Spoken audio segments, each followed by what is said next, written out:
It's up to you, New York, New York.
How we doing? Welcome back to another episode of the Richie Hicks Jr. Sports Podcast here on YouTube. I am your host, Richie, here with my guy, Mr. Idris Salam, a.k.a. Bosco from the Bronx. I just want to tell everyone I am no longer suicidal. I'll be okay about the Yankees. Speak for yourself, pal. We're going to be hitting on the Yankees tonight in addition to a presidential demand with regard to Team USA's main striker. We're also going to hit on the New York Yankees in Tampa and the New York Knicks potentially courting a veteran. Ladies and gentlemen, courting a veteran in DeMar DeRozan. And we're going to also hit on what we think is going to happen with LeBron. Daniel Nunez is here. What's up, Idris? Nunez. I'm in Facebook jail, bro. So if you haven't seen me popping around, that's what that's about. Ladies and gentlemen, Richie kind of misquoted. He's going to speak on the Yankees because I'm going through therapy because of the Yankees. So he's going to talk on the Yankees. Yeah, definitely therapy worthy. We'll get started there. Get the bad out first. Yankees and Tampa looking to reclaim their season and gain ground on first place Rays. There's a lot of issues going on, Idris, around this club. I watched the Minnesota game yesterday. Truthfully, I wish I hadn't. And it's just more of the same. Errors, poor at-bats, just a lot of miscommunication. And I've been saying it for a while now. This falls squarely on the manager. You cannot not blame the manager at this point. They're in Tampa's house, 4-game set, 5 in the loss column, 4 in the standings. A Yankees sweep here could get them right back where they need to be. If Tampa wins 3 out of 4 or sweeps the Yankees, that is going to be something really hefty right before the All-Star break. So this is an incredibly important series. Cam Schlittler looks to overcome his worst start of the season. He's a Cy Young candidate, probably the Cy Young leader right now. But he's coming off his worst start as a pro. Oddly enough, I was in the house against the Rays and saw Schlittler's previous worst start of his season. They're few and far between. He's been solid. He's been amazing.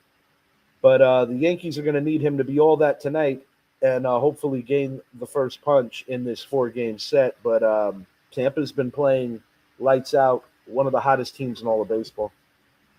You know, the thing about it, through all this nonsense that's going on with the Yankees, we're only 4 games back.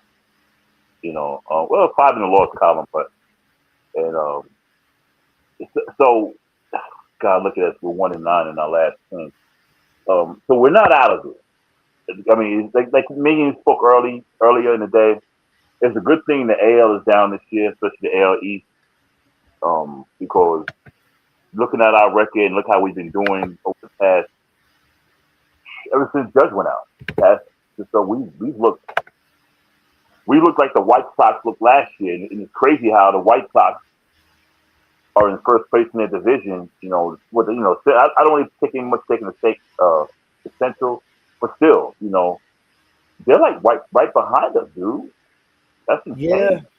Yeah. No? Junior Caminero of the Tampa Bay Rays making baseball history a couple days back, becoming the youngest player to hit a home run in 6 consecutive games, breaking the record previously held by Ken Griffey Jr. That is elite company. That's a place that you want to be. Kevin Cash, to no surprise of mine, should be up for manager of the year again. The Rays are in first. After falling down and having a slump, the Yankees had jumped them. Now we're back for. I expect the Yankees to win tonight. I know that people are probably rolling their eyes at this point. Why would I even pick this team? And it's simple. We have the best pitcher in the American League on the bump today, and I think he's going to perform. And I think the Yankees are going to win today's game. Give me a final of Yankees 4, Tampa Bay Rays 2. Yankees will hope to win today and then maybe start a winning streak. Yeah, I'm going to go 4-2 also. The craziest thing about all this is, bad as we play, 1-9 in our last 10 games, we're still the second best team in the AL. Yeah, the American League right now is a weird place. And to your point, Idris, it's a off season of mass proportion for the league. This is one of the worst overall seasons in my memory for the American League. Now, you're looking around baseball and seeing what's happening. The San Diego Padres for a little while were keeping pace with Nunez's Dodgers. The Dodgers, let's be real, it looks like all but a coronation. Of course, you got to get to the second half healthy. You got to get to the postseason, of course. Yeah. But as far as I'm concerned, the Los Angeles Dodgers, they are the goods. They've got the goods. They've got everything they need to pull off a three-peat. And had their little bit of time there where it looked like they weren't hungry, but the Dodgers are playing great right now. And a friend of mine recently said we might be getting a rematch of the pandemic World Series between the Tampa Bay Rays and the Los Angeles Dodgers. I mean, there's a lot of baseball left. You still got to account for other teams in each league, but right now it's just been brutal, and I mean truly brutal for Yankee fans. Yeah, the Dodgers. The Dodgers. It took them a while to get going. They have all that talent, man. It just took a little while to get them going. Yeah, and shouts out to the NL East, dude. And they look like the AL East used to look. You got 4 teams winning records. And you got of course, you got the Mets. The Mets are doing what Mets do. But the Braves are back, and the Brew Crew. I got a love for the Brew Crew. They're back on top again. And the Braves have been going through kind of like a bit of mediocrity. Yeah. But the thing with them is that the Phillies are up and down too lately. I mean, I think Don Mattingly has done a good job of keeping them in the hunt. I still think they're going to be a playoff team. I think they're going to be a player to add someone important in that lineup. Yankees need a catcher. Yankees need a bridge to Bednar. Yankees need a third baseman. Yankees need the captain to come back. Yankees need Giancarlo Stanton to stop getting injured in rehab assignments. Yankees need to find out what's wrong with Carlos Rodon's elbow. Yankees need to get Max Fried back. Yeah, a lot of problems. A lot of problems in the Bronx. When was the last time we said that we needed a catcher? I mean, it's been a while. Sanchez had some good years off the jump. Yeah. But I've about seen enough of Austin Wells. Yeah, we've usually had a catcher. We've had up and down, but we usually, that's one position we always been pretty decent at. It wasn't, but golly, man, this team. The solutions in Colorado, rather, if the Yankees want to move some farmhands and go get Colorado's catcher, Goodman, I'd be a happy guy with that. I mean, Rockets are not going anywhere. I mean, they haven't gone anywhere in a while, so Yeah, I mean, this kid's approaching the 30 home run plateau. It's barely into July right now, so Yankees need a lot of help. I'm going to say this right now, and I've been saying it for a while. If the Yankees don't figure this shit out, And if Aaron Boone is not fired, Yankee fans need to start boycotting to send a message to the brass because this is unacceptable, and that's all I got. Well, we look like I was telling you over the last few days. We look like what the White Sox were looking like last year, and how the White Sox were looking the year before, and how the Baltimore Orioles were looking like. This is what we look like. We look bad. We look like a last place team, and thank God that the AL East and the American League is bad. Period. Because if not, we would be in last place. It's bad. It's not good right now, and the Yankees are only a game shy of 50 wins, which speaks volumes on how good they were playing initially. Or even when Judge first went down, they had those couple of good weeks, about 2.5, 3 weeks, that they were looking okay. But there's just too much missing right now, and it's painfully evident. We're going to keep it in New York. We're going to talk about our team, the New York Knicks. DeRozan of the Garden.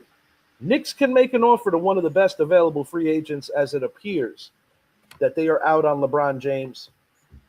Now, I still would not completely disregard that LeBron could come back around with the Knicks, but right now, according to Brian Windhorst, it's looking like the Cleveland Cavaliers are the lead team right now for LeBron. That would, of course, be a third stint with them.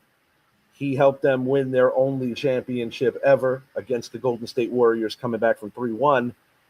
What's weird about this whole LeBron pursuit is that Draymond Green restructured things, and it doesn't matter. He's not going to go to Golden State now anyway. So that was a big waste of time for Draymond. Yeah. What else? That's you know what? That's for Draymond always putting LeBron on that stupid pedestal too. That's a whole nother conversation. What do you think about DeMar DeRozan though? Getting released by the Sacramento Kings and being a guy that the Knicks could give a mid-level exemption to and get him on the roster. A guy that's willing to come off the bench if it means winning. How do you feel about it? I like it. I love it. I'm going to tell you why I love it. Of course, he's the type of guy, he has a starter's mentality. He knows what he's been through the war. Never won a chip, though. But he's been through all the wars. And the people undersell DeRozan. When you look at his stats are like in a top 50 of all time. And people got to look at DeRozan, but he played in Toronto, him and Kyle Lowry, and no one looked at it. But DeRozan is up there, dude. So yeah, truthfully, Toronto hasn't gotten that league-wide love of all the fans. You got to go back to when it was Vinsanity and his cousin Tracy McGrady. It's been a long time. Yeah, I think even when Toronto won that championship with Kawhi, they were not given the proper respect. Yeah, that's why I like DeRozan. And I know he wants a ring before he retires because Kyle Lowry is retiring this year. He just signed a one-day contract and retires with Toronto Raptors, and he did win a chip. And I know DeRozan wants to leave. I'm pretty sure DeRozan is at the end of his career, maybe this year, maybe next year. He has a lot of game left, but I believe he wants to win a chip, and I believe he'll take the money, the less money, to come to New York, come off the bench, because he knows in New York he's valuable because they know he can defend. I mean, he's not the defender he used to be, but he can handle the ball. He can do all that stuff. He's a good compliment. I mean, we'll probably lose Deuce McBride, but I'll take DeRozan over McBride. I would. So I'd like to bring him in. Another veteran presence. He wants to win, and I'm pretty sure he'll get with the program. Like, hey, what you're here for is a team thing. We don't have no stars. We're here to win. And I'm pretty sure he'll do it because he wants to win a ring before he lays down when he calls to the career. Nunez, what's the story with Jokic? Sorry to interrupt you. Nunez is asking if we think Jokic will be coming to the Lakers. Hold that thought 1 second, Nunez. Idris, I want to add one thing to this. If we bring in DeRozan, we could also perhaps bring back Jordan Clarkson that just fits under what we have left to offer. I'll take that. You're basically running it back with the same exact team, dude, with the exception of your two centers. But you know what? And shouts out to Mitch Robinson. And I had a talk with my brother. I want to hear what Nunez has to say too. But I had to talk with my brother and a couple of other Knicks fans. And I'm gonna be honest with you. I think it was good that he left and we brought in Drummond for these reasons. People got to remember, Robinson wasn't a starter. He lost his position. So he went to Boston because he wanted to start. Well, Andre Drummond, you bring a guy, you're bringing him back home. He's from Mount Vernon. Shouts out to Mount Vernon, my next in the Bronx. So you're bringing him home, and he said, "I'm coming home." Just like with Alvarado, he can shoot the three. He's not a great shooter, but he can shoot the three. 63% from the foul line. Also, he was a career like 43% or something like that. I can't remember, but 43 is better than 37. 63 is better than 37. He has an inside game. He can shot. He can run. He can shoot. Block. Good shot blocker. And I was telling my brother. He said, well, he may not be able to run the floor. I said, Andre Drummond's been in the league a long time. He can run the floor.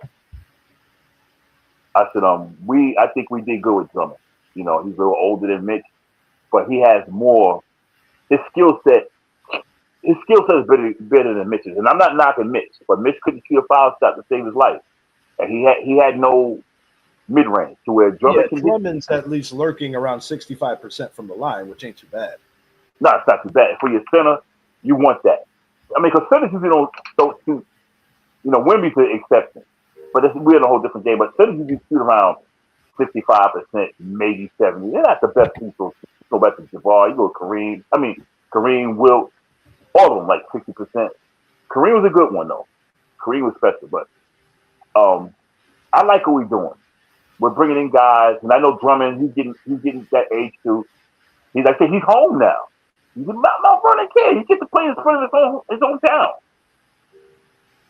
Knicks in 5, man. You get a comparable rebounder. Mitch is obviously a better defender because Mitch is an elite defender. That's essentially his thing.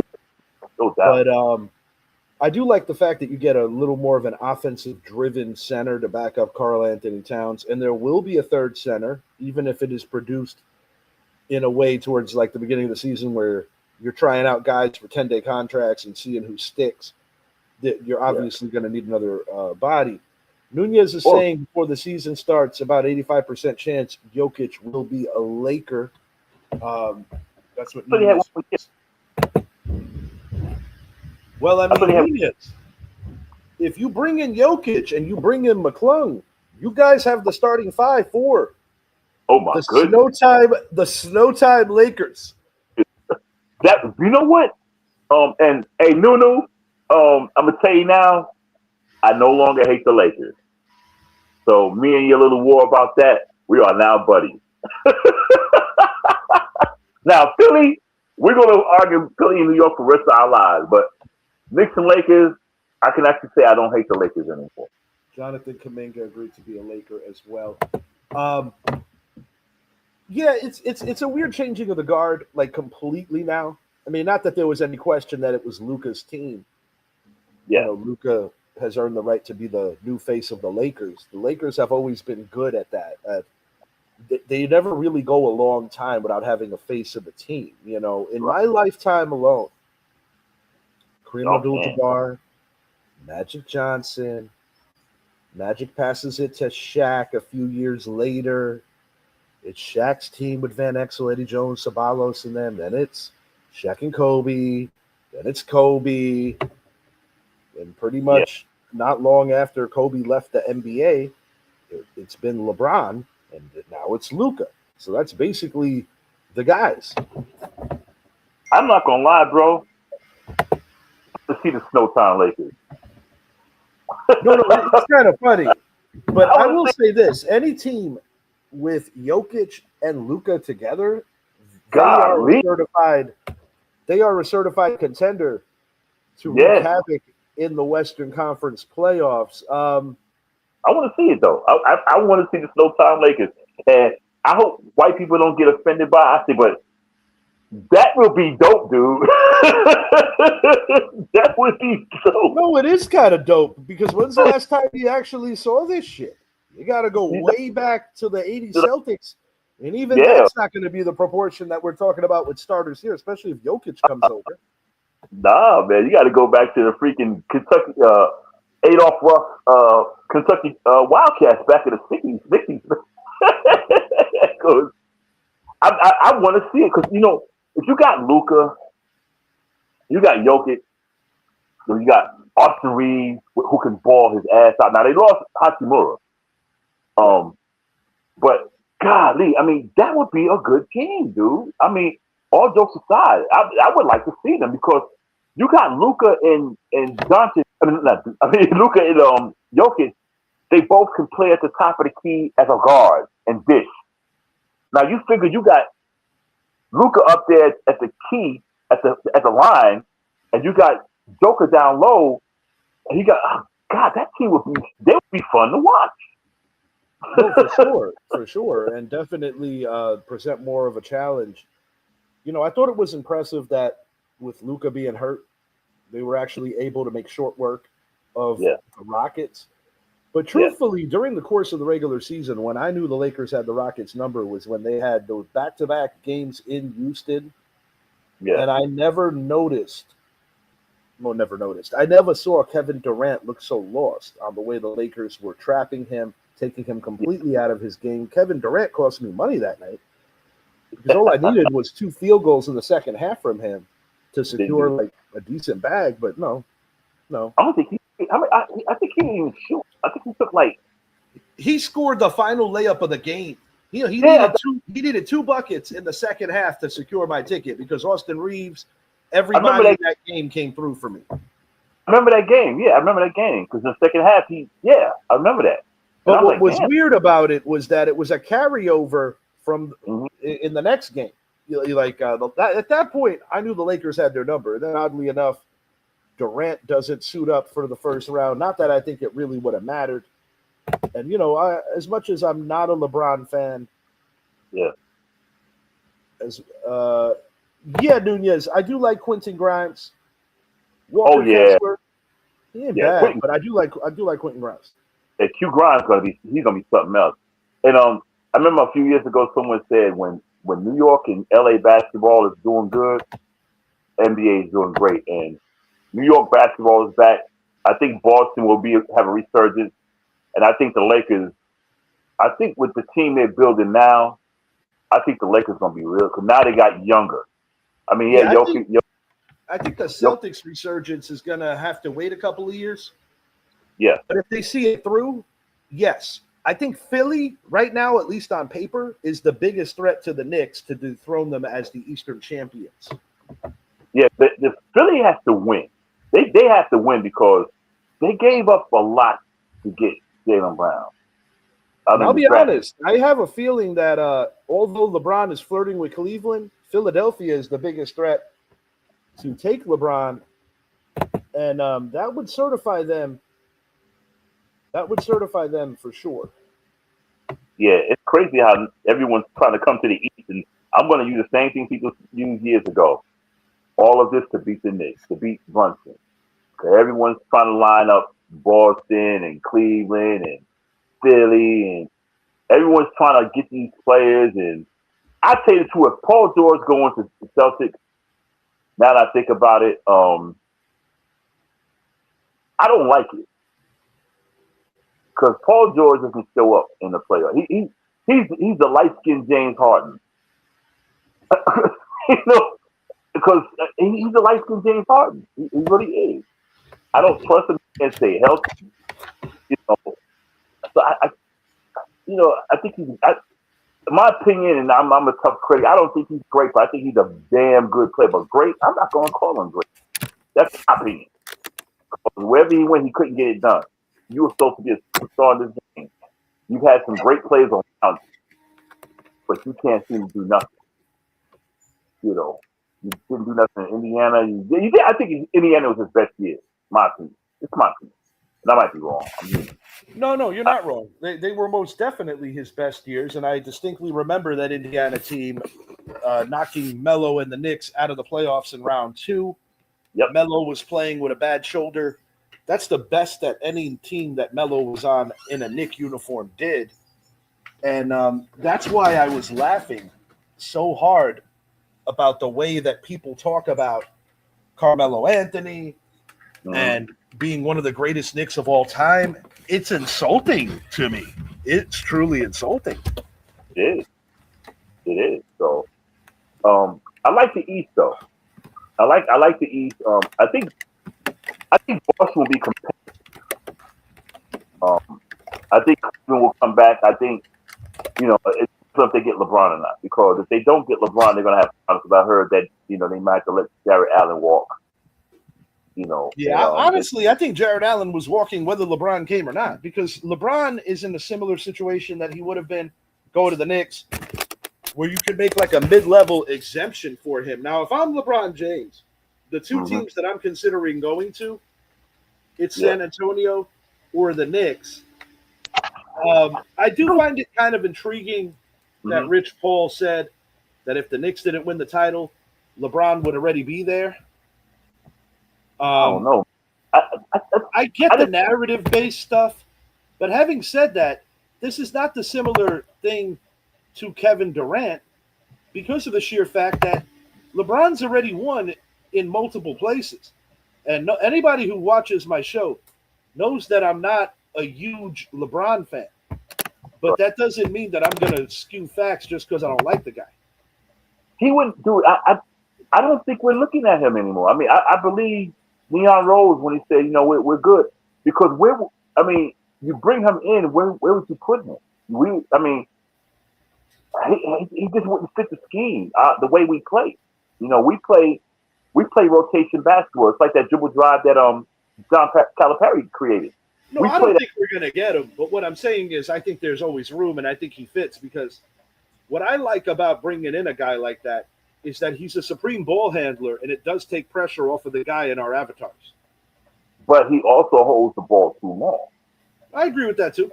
We move around, and see, I watched him over, and Nunes can attest to this. When you watch him play on the floor, a lot of times he's just standing around, especially on defense. He's just standing around. And I'm not hating on the guy, but look at his past 2 or 3 seasons. On defense, he's lazy as hell. And when he doesn't have the ball, he stands while the rest of the 4 players are out there running around. So and what's your prediction? Is it going to be Cleveland, Philly, or somebody else?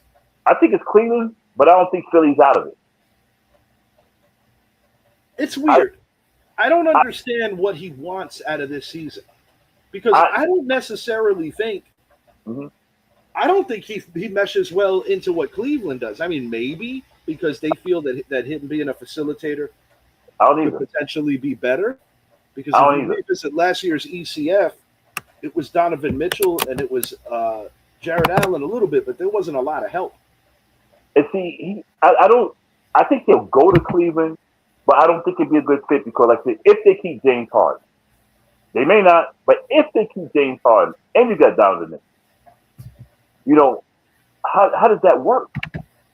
Because James Harden is a ball heavy guy. I'll be honest with you. I don't see a scenario where LeBron isn't essentially like the man. I mean, it's still Donovan Mitchell as your number 1 scorer. Right. But that offense is going to run through LeBron, especially in his final season. And I think that's worse. I think that'll mess it up. I think his best bet would go to Philly, because Philly could use him. He goes to Philly, you're going to have a titanic clash in the Eastern Conference Finals between the Knicks and the Sixers. Yeah, I think Philly would be best because now you got Embiid, you got Jaylen Brown, you got Tyrese Maxey, you got LeBron. I mean, you just only fill out the roster. Not to mention, you still got Edgecombe over there too.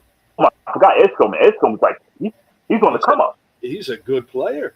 He's on the come up. See, that's for me. I think that if he wants to win, I have a chance to win. If he wants to win, that's exactly the place that I would go. I would go there, San Antonio. But you know what I think it is? I think it's similar to Floyd Mayweather. I think LeBron's at the point to where if he walks away from the game, he's going to be forgotten. I'm going to tell you why. This might sound far-fetched, but there's always a thing saying when LeBron leaves a game that the league will suffer. But based on New York, what they did this year, and I'm not saying because I'm a New York fan. You could be a New York hater all you want, but the buzz the New York Knicks brought to the league during the playoffs, people are looking for that same next year. And it's not so much the team; it's the fan base. I don't think LeBron's departure from the NBA is going to be the same kind of feel when guys like Duncan and Kobe were leaving, or even earlier when MJ hung it up for the final time in Chicago. Not even talking about the Wizards years. or when Bird and Magic left within 2 years of each other. I mean, that's my point. Because for one thing, a year of each other. Bird only played 1 year past Magic. I think he stuck around too long, and they got to the point to where people now are like, dude, just go. And I think that's how the Lakers feel like, just go, just. Well, he also fractured the relationship with Jeannie Buss too, prior to them making the team sale. And see, now he's at that point to where he may not get that farewell tour that everyone else got because people just got tired of him. Like, dude, you flop, and you want. What I find interesting is, I mean, he gave almost a decade to the Lakers, which is hard to believe. But he was there for almost a decade, 8 seasons to be exact. Yeah. But I was happy that the Lakers finally honored Pat Riley. For a while, I wasn't sure if it was actually going to happen. That was way overdue. Yeah, way overdue. Obviously the Lakers have honored their legends like Shaq, like Kobe. A lot of the Showtime guys, James Worthy, Mikhail Thompson, retired in the rafters. Kobe has a statue, of course, well-deserved. Magic has a statue. Pat Riley has a statue. But I say to myself, is LeBron going to be celebrated like those other Lakers in due time? No. I'm not sure. I don't. You know why? I see guys like, okay, they had a championship in the bubble. Let's take the bubble out. I look at the team he had and how they got dismantled because he wanted to bring his homies in. But ever since after that, he's had a losing playoff record. Well, the God's honest truth with LeBron, I'm not trying to take anything away because winning a championship in isolation, so to speak, is not easy. Right. But at the same time, it's very forgettable. It is. That pales in comparison to him winning in Cleveland or even his 4 consecutive finals appearances with the Heat where he won the first and the fourth one. This is completely different. And I wholeheartedly am not sure. And also, there's fractured relationships. So I don't know. It'll be interesting to see, to say the least. It'll be interesting to see. Look at it this way. As a Laker, no, because you got guys like Elgin Baylor. Yes. Who did more in the Lakers uniform. You got Norm Nixon. Norm Nixon was good, but he couldn't get along with Magic. Yeah, but but I don't want to use that because they couldn't get on. He was a better. I mean, when you look at his body of work as a Laker, the guy balled. I mean, so yeah, LeBron had the championship season, and there was a lot of mediocrity surrounded by it. Yeah, and in Cleveland and in Miami, it was more dominance.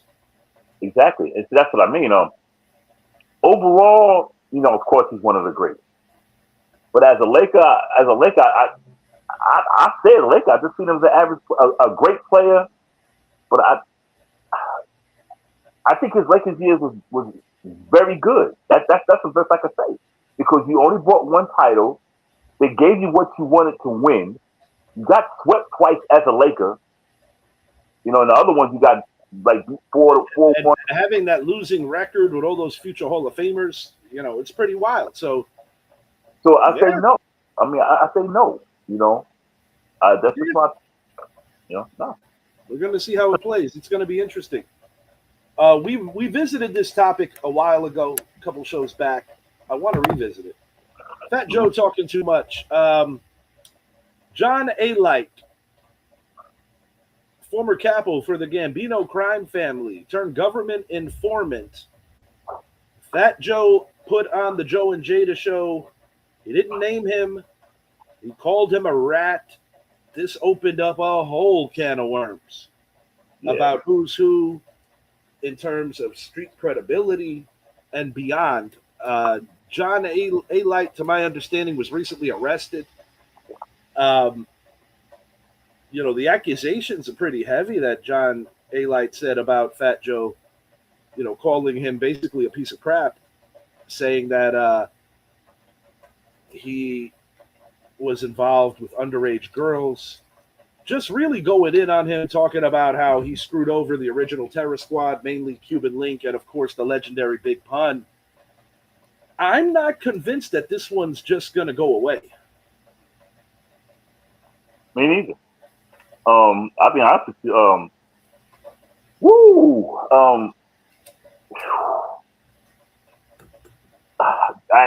man. A lot of I tend to side with the enforcers, man. The Gambino guys. I'm gonna tell you why, and it's not out of no fear because I ain't scared of nobody. But these guys tend to, when they say something, they call you a rat or whatever. They tend to be telling the truth. Now the thing is, he turned government informant, of course. Yeah. But A-Light said even with that, I'm more street than you, essentially, is what he's saying. And talking about how Fat Joe is very misleading in his reputation. Now, those that lived in the Bronx will have mixed feelings because, yes, Fat Joe was in the streets in the Bronx. No question about that. You and Q could attest to that. Yeah. Yeah. But it does seem like whether it's ranging from Charlie Rock LD, rest in peace, Big Pun, rest in peace, the son of Big Pun, Chris Rivers, the best friend of Big Pun, Cuban Link, and many artists that didn't really get it, so to speak, with TS, the original TS, there is similarities to Diddy in the way that business was done. And, it's interesting. Now, Cuban Link, I think he doesn't do himself any favors either because of the fact that he's been on this topic for over 20 years, and I understand that he was screwed over. I understand that he was blackballed from the industry. But at some point, you got to move on, and Cuban has not been able to do that. I'll be honest with you, man. I've never been a fan of Fat Joe. I'm not gonna lie. I'm from the Bronx, born in Harlem. I only lived in Harlem for 2 days while I was in the hospital with my mother. I'm a Bronx dude. And, I'll be honest, whatever Fat Joe did in the Bronx, I mean, he might have done it about for the Patsy or whatever, but I'll be honest, I never heard anything he did.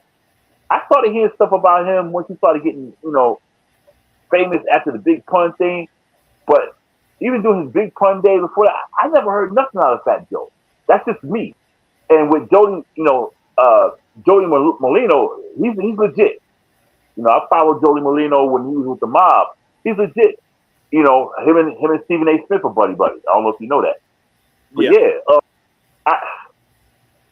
for Fat Joe to say that about John Lee, I mean, dude, you need to watch your mouth, man. Okay, yeah, he turned state evidence. We know that. Okay, he did.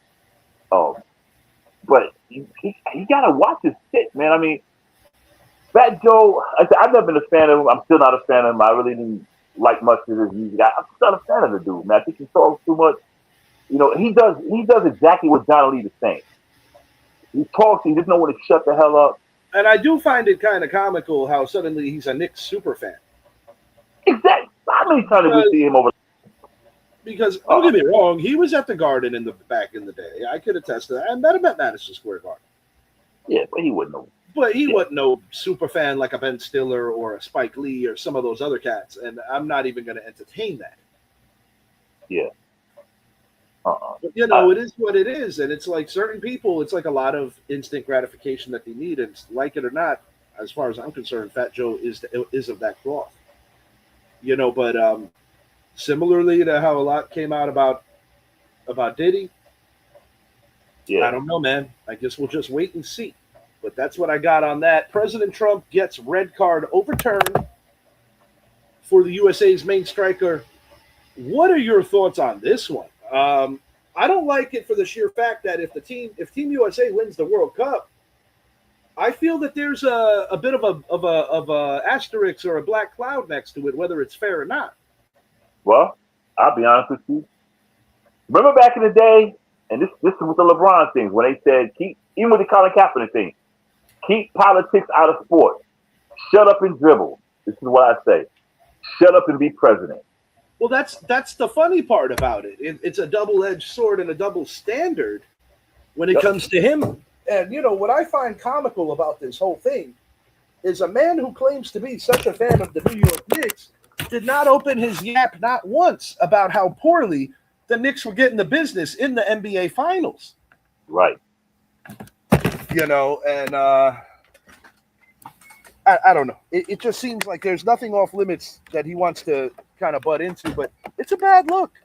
And this isn't about politics, so to speak, or what party you rock with. This is more about it just looks bad. It does, man. It does. It really does. I'm like, and this is not the thing Colin Kaepernick or the fan LeBron saying. But, and I don't want to turn this into a political thing, but the fact remains, when they were doing what they were doing, all we heard from that side was shut up and dribble.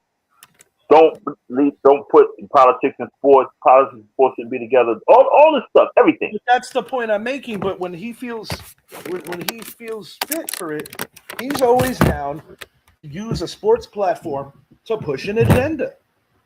Yeah. And that is essentially my issue. And this is not about Republicans and Democrats. This is about something that Stevie Wonder could see. Yep. In the solar eclipse, Roy Charles glasses on. I don't.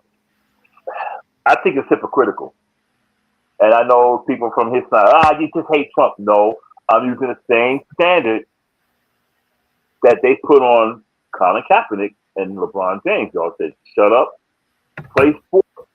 Politics does not belong in sports." Now he's over here manipulating the World Cup. If the guy got a red flag, he got a red flag. It's been unjust. But bad calls happen in sports every day. Every day, every sport. There's always my whole thing is like, if you're rocking with the Knicks and making a big spectacle of it, speak on that. Yeah, your hometown team, the team that you in the city you were born and raised in. Exactly. That's all I'm getting at. That's all I'm getting at. There was crickets about that. It's strictly political. Absolutely crickets about that one, and that's essentially all I'm getting at. Yeah. Before we get out of here, I want to hit on a couple of NFL hot takes. I'm going to throw one, and then I'm going to let Idris throw one back, and we'll open up some discussion on it. Here's a hot take pertaining to Nunez's favorite team, a team that your cousin is employed by. Shouts out Aaron Moorhead in his receiving room. I think Mekhi Lemon is going to be certifiable number one receiver on this team no later than week 4, and he is going to have a very good role in this offense. And I wholeheartedly believe that people are not going to be missing A.J. Brown. I think this kid is going to be legit. I agree. I can roll with that. All right. Cam Schlittler, 4 strikeouts already. 0-0 tie. Schlittler definitely has some good movement. He looks a lot better than he did last time out or last time in St. Pete. So that's a good thing. 0-0 through 2 innings. I'm going to give you a hot take. All right. It's going to be a wild one. Let's the go. Prediction is going to get her first defeat next month against this her sparring partner. I know it sounds crazy. She's going to get her first defeat. It's going to be an upset. All right. We got a boxing hot take. I think she's going to catch. But not only that, dude, I think she's going to catch Clarissa Shields. All right. All right. I'm going to hit you with another NFL hot take. Jeremiah Love will finish in the top 3 in rushing yards in year 1 as an Arizona Cardinal. I'm going top 5. All right. Because I think they're going to go ground. I think they're going to run the ball a lot because of their quarterback room. I think they're going to run the ball a lot. All right. This might be a little far out, but I'm rolling with it. Jackson Dart will finish in the top 3 in MVP votes this year. Yep. Because we're winning the Super Bowl this year. All right. Your mouth to God's ears. Super Bowl MVP, man. I'm gonna keep it on the Giants for a moment. How good is Isaiah Likely going to be this year? Damn good. He's going to be out Travis Kelce when Travis Kelce's in his hot boy days. That's exciting. If it's Yeah. even remotely close to that, that will be incredibly exciting. What Good. else? Hot take. Who will be the worst team in the NFL this year, Idris? The New York Football Jets. Yeah, I can't see a team worse than them. I hate to say it because I don't wish it for them, but yeah, they're really bad. Will Jaden Daniels complete the season this year, or is it going to be more injuries and more sorrow? I think he'll get injured. I think he'll finish the season out, but I think he'll miss a few games. Yeah, I certainly don't wish it on him, but I don't have high faith that he's going to stay healthy. Nah, I give him, like I did with RG3. I said RG3 will make it 8 years in the league. That's what I say. I give Jaden Daniels 9 years. I give him 9 years, and he'll be hobbling. Does Justin Herbert finally win a playoff game? Whew, now that's a tough one. Because KC's coming back. We know what Denver's going to do. Who knows about the Raiders? So that division alone, Buffalo will be back. I think New England will take a step back. Indiana Jones, they'll compete. Jacksonville will compete. Damn, dude. I'm gonna say like the Texans in the South, but I need to see more out of CJ Stroud because they have a really good team. Step back, dude. I'm gonna say he wins one. I'll say he'll win a playoff game. It's gonna be tough, not because of him, because the division got tougher. Yeah. The division got tougher. You got Kenneth Walker joining the Kansas City Chiefs in Travis Kelce's final season, more than likely final season. Right. I got another one for you. Jadarian Price, rookie out of Notre Dame. He and Jeremiah Love both came out together. Yeah. That dude, I'm putting in the conversation for Offensive Rookie of the Year. I think he's going to be in there. I don't think he'll win it, but I think he'll be in the conversation. I think he'll be up there. Not just in the conversation. I think he'll be up there like, okay, does this guy, yeah. What I find interesting is that, Jacoby Brissett, he was an interesting fantasy quarterback last year because of a lot of the blowouts and chucking the ball a ton. Yeah. But with bringing in a guy like Love now, oh man, there might be a lot of plus situations for Brissett. Yeah, because he's dude. I mean, he's not the best tight end in pro football, in my opinion, in Trey McBride. You got Marvin Harrison Jr., who everybody's waiting for to see if he's gonna live up to the billing. Yeah. Yeah, I think with Love there, because Jacoby Brissett is not a bad quarterback. If he's starting in the league, probably not. I think he's one of the quarterbacks. I don't know if you remember a guy named Don Strock used to play for Miami. He's one of those guys who used to career backup, but he can win you games. It's like playing for Green Bay. He couldn't be a starter, but if you put him there to backing up Brett Favre, he'll light you up for like 300-400 yards. So I think Jacoby Brissett, I think he'll have a good year this year. If he stays healthy, I think he'll have a damn good year because of Jeremiah Love. And I think his brain, he's so smart because he has that quarterback mentality. I think he'll make Marvin Harrison give him a breakout season. I've got another hot take. Mm-hmm. The Green Bay Packers will miss the playoffs this year. I'm giving you a blazing take. The Green Bay Packers will miss the playoffs this year. I'm giving you a blazing take. Not a hot take, a blazing take. I think so too. I think they'll miss the playoffs this year. I'll be honest with you, I think Minnesota might get that spot. I think Kyler Murray's going to go in there and show his ass. It's going to be interesting because have the Lions done enough on the other side of the ball? They just broke up the Sonic and Knuckles campaign. Then, of course, you got the Chicago Bears for the first time in a long time. having some lofty expectations after coming ever so close to making the NFC title game last year. Caleb Williams definitely stepped up. They lost a few people though. Yeah, and that's why I say Yeah, it's anybody's division to win. The Packers under Matt LaFleur have always found a way, for the most part, in the playoffs. But I don't know. I don't have a good vibe about Green Bay this year. I don't either.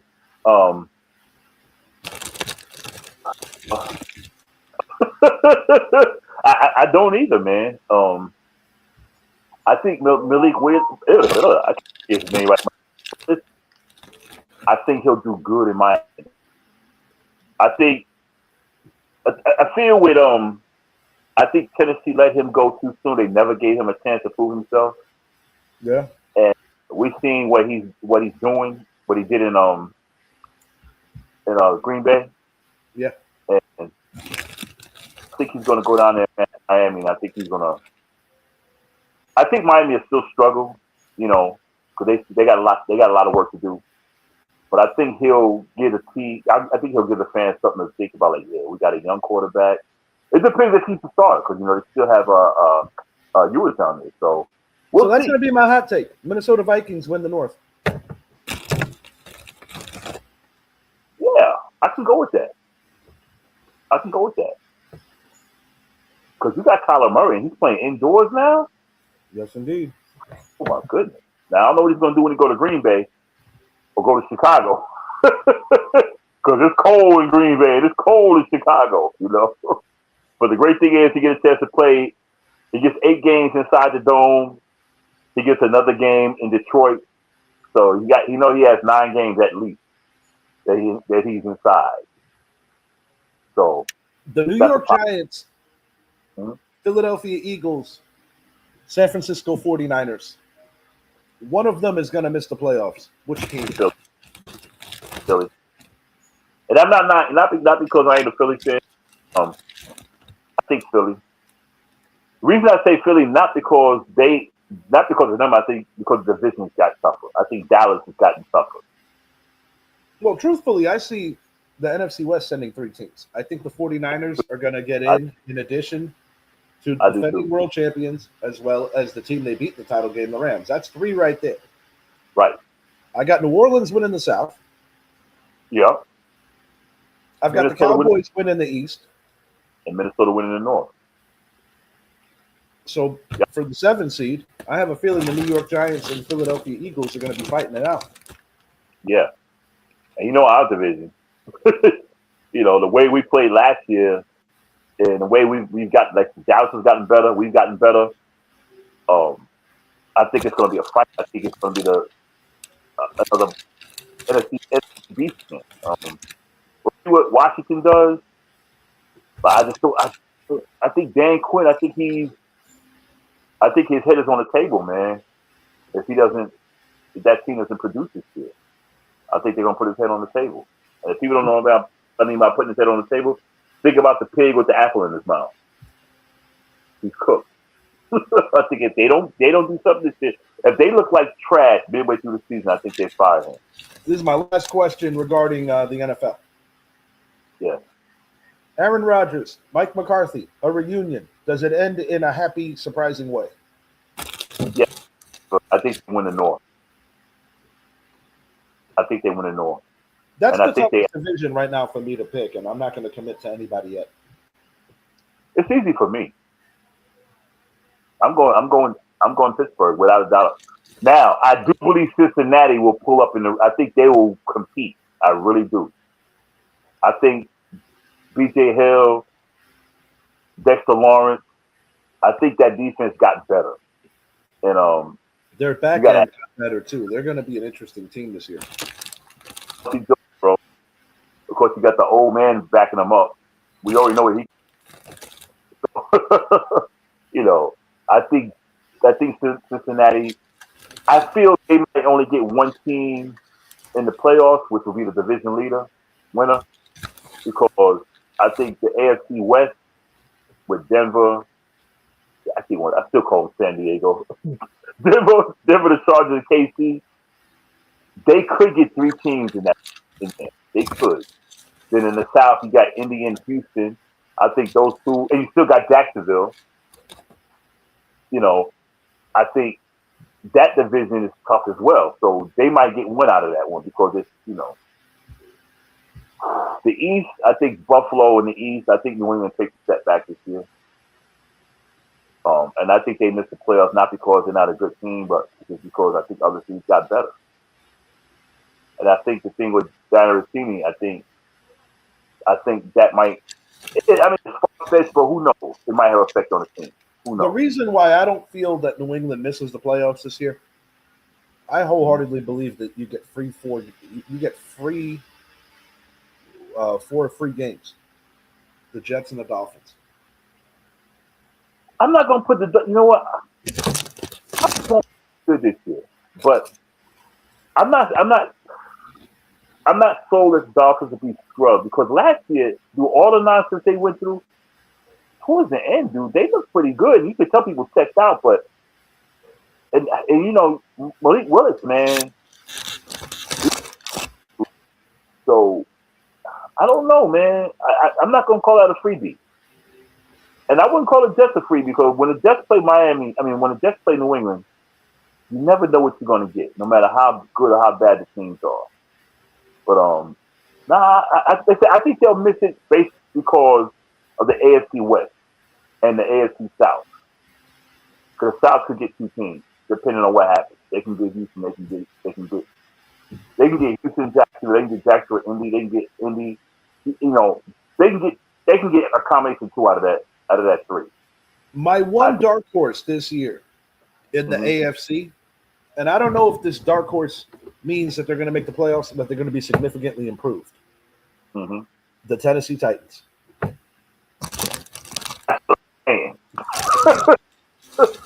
Because they look, you know, they had a poor record last year. There's no doubt about it.